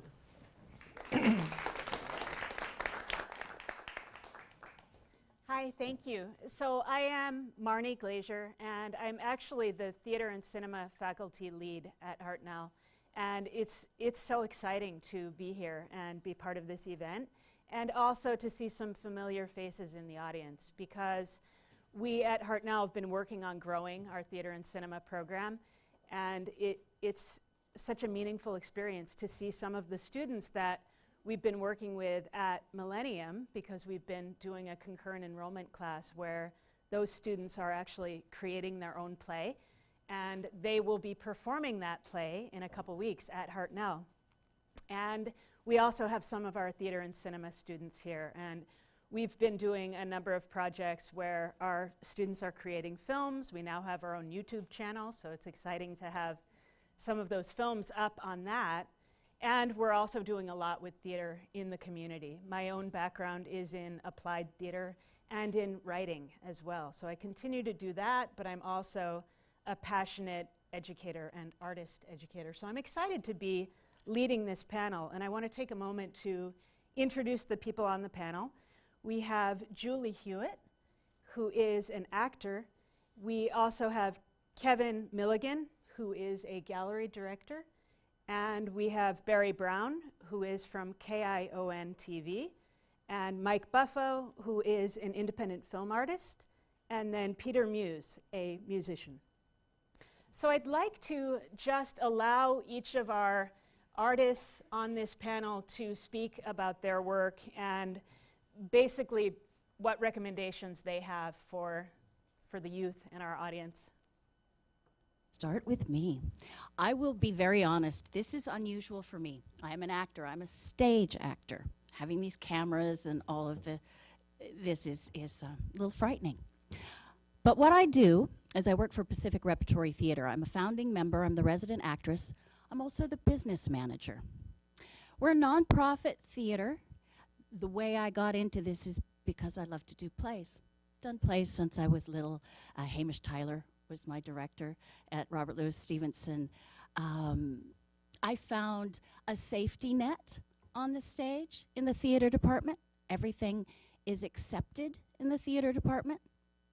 All your differences are a positive for being in theater. It's an inclusive environment. So what I did is I'm born and raised here, never left the peninsula. Very proud of that, actually. I worked in a bank for years. I have a love of business. but I always did my plays. You know, no matter what, I'd go to rehearsal, I'd do my 9 to 5, and then I ran into this theater, Pacific Repertory Theater, a nonprofit corporation, and I'll just highlight on that in a little bit. I saw a need.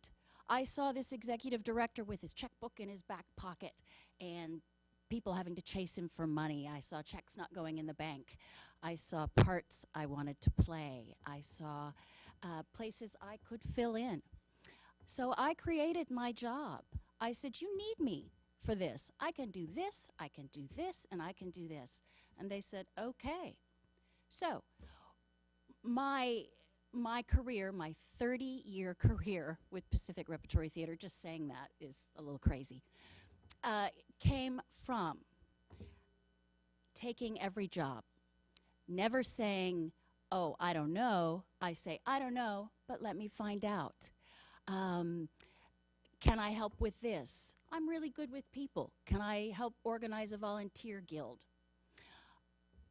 A nonprofit organization can be very bare bones. Your budget is tight. You want to create this amazing product called a play. You need everyone in your organization to be able to focus on what the thing is, and the thing is the play.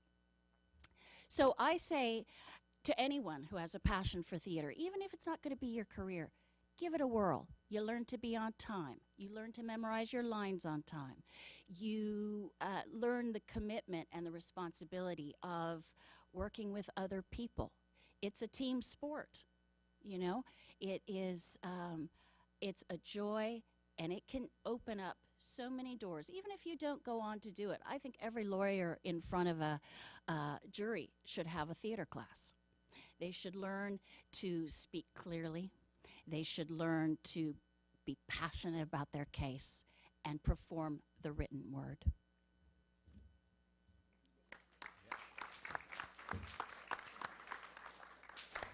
Excellent. And next we'll hear from Kevin Milligan.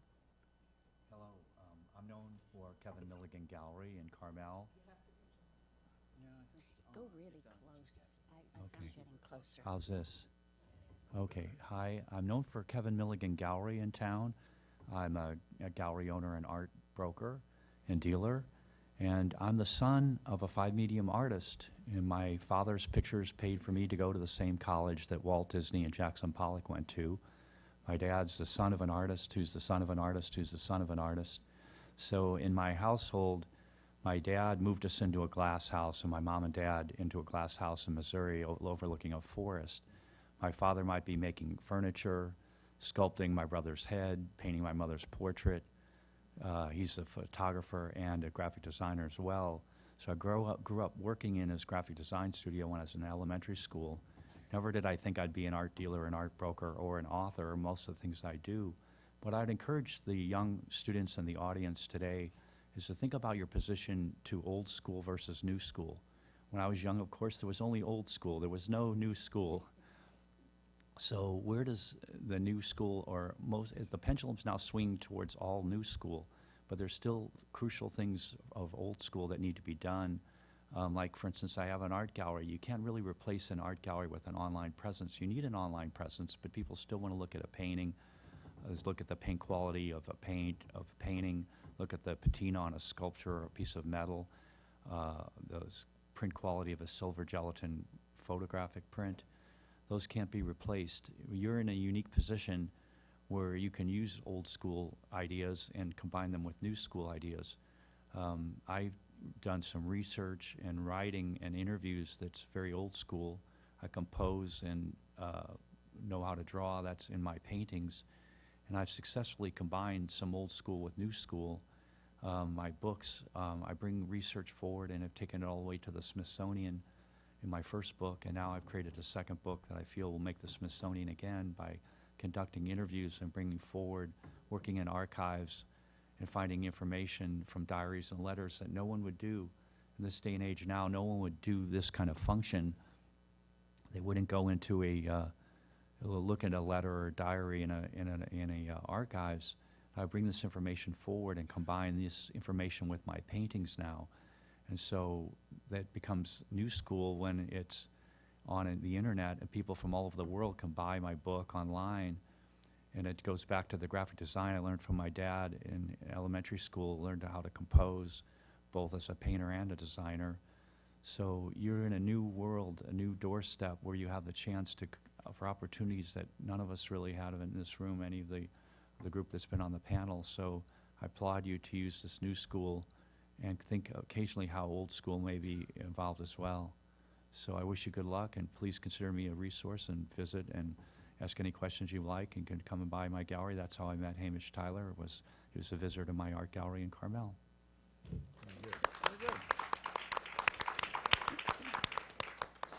Thank you. And that's a great segue into our next guest, Barry Brown from KION TV. Thank you. I picked the perfect job path for myself. I'm not sure it's right for you. But for me, I'm one of those people who's not intimidated by an audience. I like public speaking. I like looking into a camera, behind a mic. That's something I always wanted to do. So if you're interested in performing, I think that the theme that you'll hear is that you got to have a passion for it. And if you want to do this, I can tell you how to do it. But you got to want it. And you have to have a thick skin because there's a lot of rejection along the way. And you also need to have, and I want to circle back to this later, a sense of responsibility and a sense of ethics when you're on camera or behind a microphone. Now, my parents were horrified when I told them I wanted to be a radio disc jockey. I mean, fall on the floor. Oh, my God. How did we fail? Because my aspirations were to work at KFRC, San Francisco, and play those top 40 songs. Jingle, boom, Rolling Stones. It was energy. I wanted to do that. They said, you better go to college first. And they were right. I took a journalism class, got a degree in journalism, rather, and took a number of courses that have really helped me throughout the years. But in terms of performing, being behind the mic, being in front of the camera, get started now. Do anything you can to get experience. If that means reading the morning bulletin at Millennium High, good morning. Wednesday is the schedule for classes. Do it. You're probably not going to be very good, but you have to start somewhere and you have to make mistakes. If it's announcing the donkey basketball game at your church, do it. Do it for free. Do it wherever you can to get in front of that audience. It's not going to be what you end up doing as a career, but it's going to help you become a better public speaker. So take every opportunity. Best place to practice, shower. Because you got ad copy on your shampoo bottle. Who's there? The acoustics are great, great, great, great.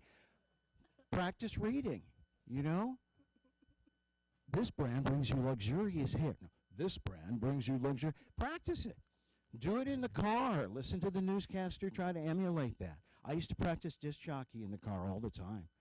Beatles record would come on. I'd have a 15-second intro. Okay, giving away 1,000. Practice, all right? Take every opportunity you can, and you're not going to get paid much, but you're going to build a foundation upon which you can do a lot of things. I started as that radio disc jockey after college in Petaluma, California. Became a radio DJ for a while, became a weathercaster. I've done TV news. My current job is morning anchor at KION, 5 till 7 a.m. I've done a lot of things because I've been open to the opportunities, and I think once you learn how to perform on camera, you can do sports, you can do entertainment tonight, you can do whatever you like. I want to get back to college real quickly because I had to go, and I didn't take broadcasting so much, but I took journalism. Smartest thing I ever did was take a news writing class and an ethics class. When you're broadcasting, it's your word. That's all, especially when you're writing news. It's the only way you have to communicate is with those words. They have to be chosen correctly. They have to be succinct. They have to be on point. Learn how to write. Learn how to communicate. Hello, hello. Let me start at the beginning then.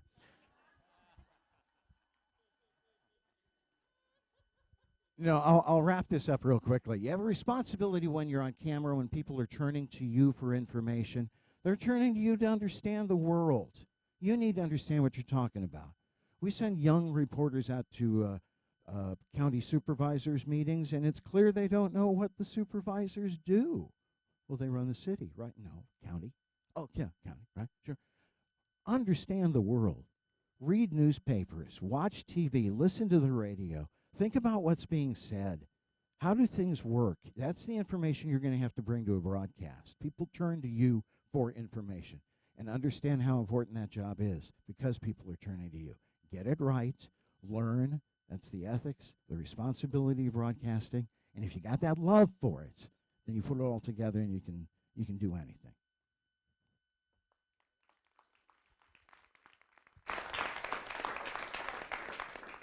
Excellent. Great advice. And next we have Mike Buffo, independent film artist.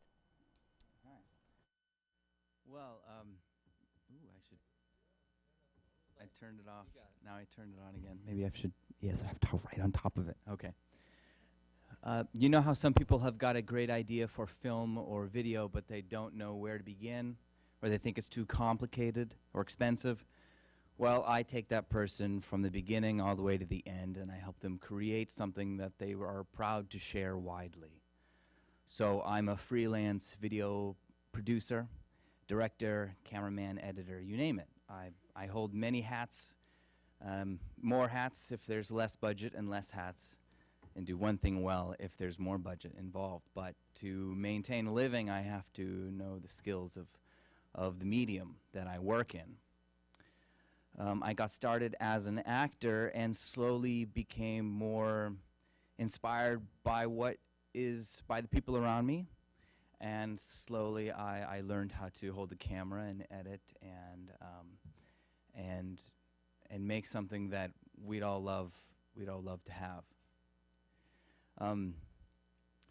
I think part of what I would love for I think everybody to walk away with here today, that at least in my speech, is about creative control and legacy. You know, in the beginning, I'm talking to the students here, in the beginning when you just start giving some responsibility with the cameras or the lights, you won't be given much creative control because you're still making mistakes, and people don't want to watch that mistakes. They want to watch something that is you know, is worthy of their content. But as you get more and more experience, you'll be given more opportunity to be more on your own. And then once you're able to do that on your own and not make any mistakes, then you'll start getting paid. And that's usually the threshold. At least when I take on interns or new employees, it's when they stop making mistakes that when they transition to being a peer and a collaborator, and their ideas then get life. What switched for me is being inspired by what's in front of the camera, being inspired by content. I've worked with a lot of different clients in this area, and a lot of people that I'm on the panel here with and that you've seen today. I've made films for a lot of people, big real estate agencies, cities, theaters, Julie, and my favorite thing to shoot is theater, live theater, Julie's Place, because content is king. It's not technology. Follow what you're inspired to do with your passion of what's going to make you a better person, and I think that you'll end up in the career you're supposed to be in. And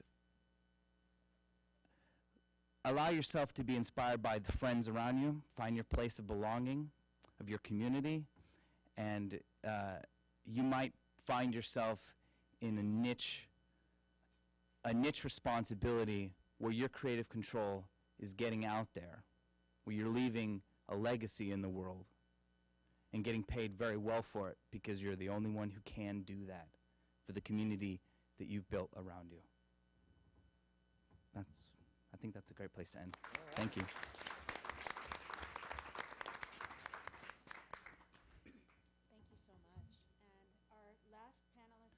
is musician Peter Muse. Thank you very much. Check, check. Testing 1, 2. Testing 1, 2. Test 1, 2. Okay. Well, before I begin, I think we should all acknowledge Hamish Tyler for his work in bringing us all together. Give it up.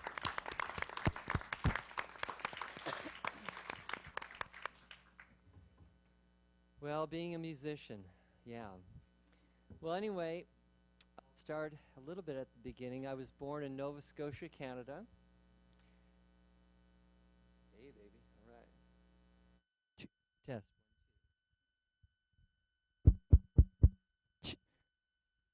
Okay. You never know. Learn how to use a microphone. That's the first thing you'll see every public speaker. They don't know where it's coming from.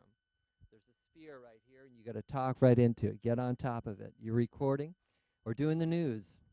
Anyway, Nova Scotia, Canada was my birthplace. And could you hold this for a second? When I was 6 years old, I started to play the ukulele.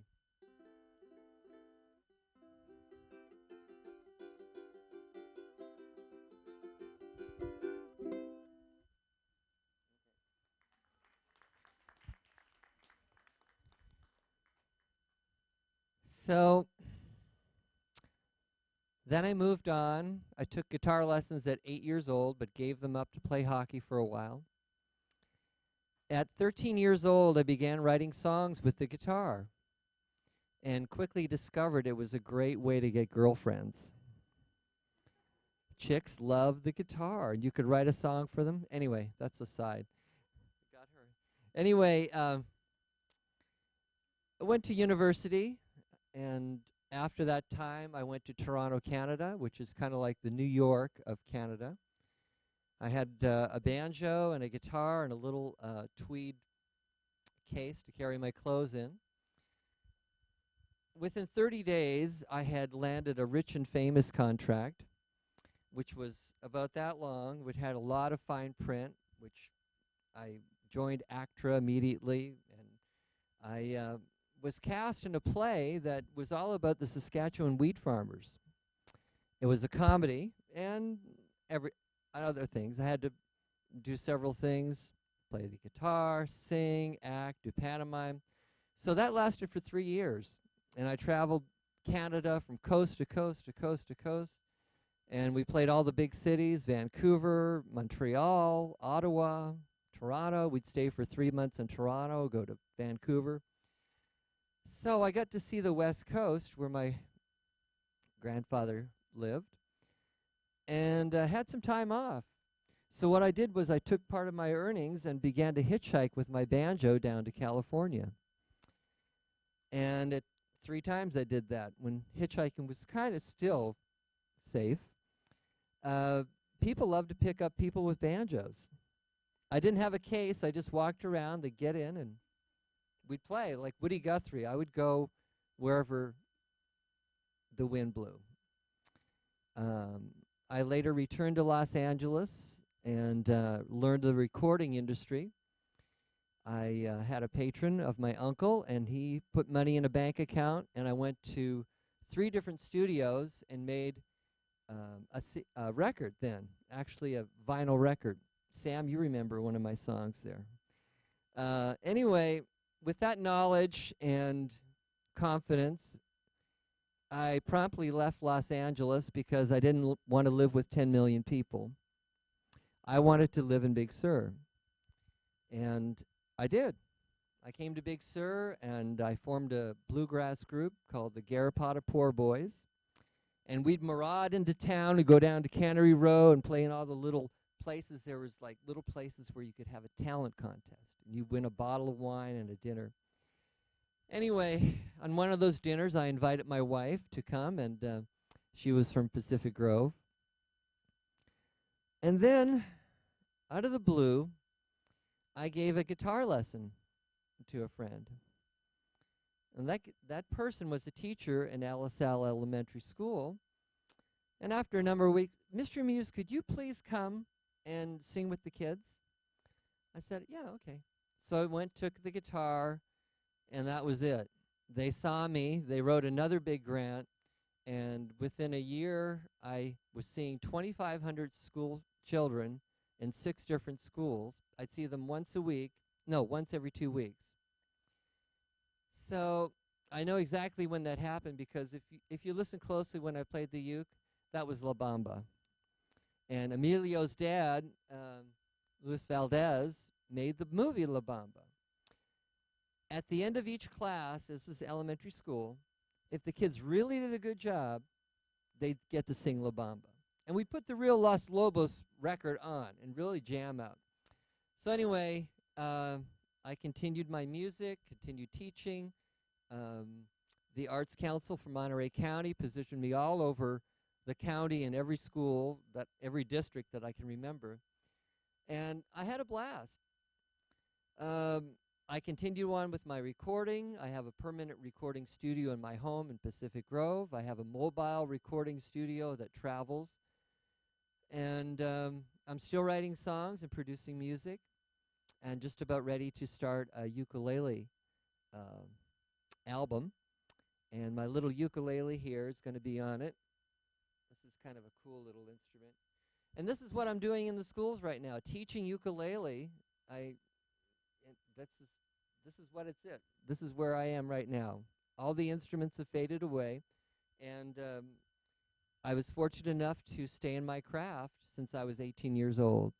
And here I am this afternoon with you guys. And I've been earning my living, as I said, since I was 18. How did I do that? How did I end up here, Hamish? And I've boiled it down to 5 things. And this is directly to the school kids and everybody else. Joy. Find it.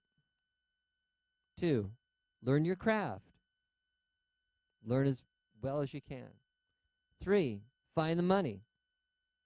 Where is the money? 4, diversify. Diversify. 5, cultivate friendships.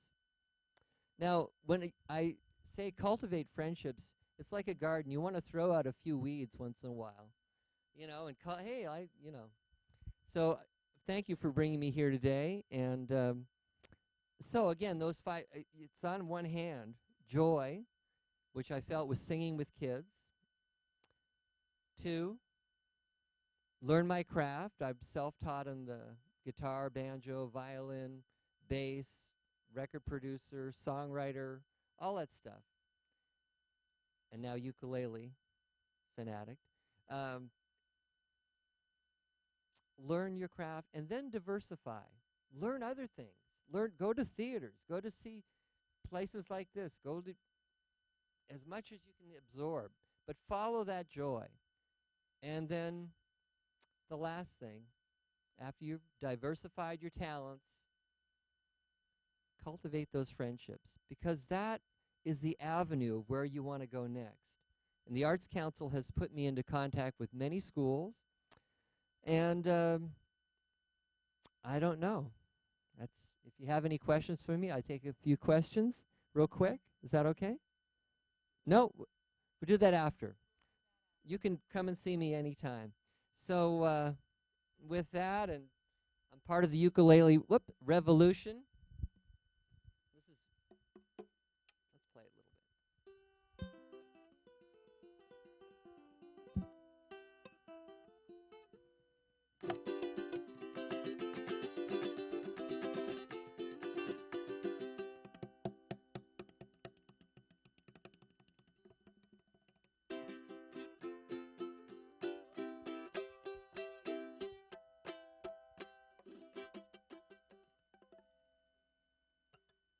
There you go. Aloha. Thank you. Thank you all so much. This has been such a wonderful opportunity. And again, we cannot thank Hamish Tyler and the folks who made this possible enough, because in an age where arts and other really important creative and critical thinking realms are being questioned and defunded, we really need to recognize the value of content and joy and creativity and connection. And we're so grateful to be here and be spreading that word to all of you.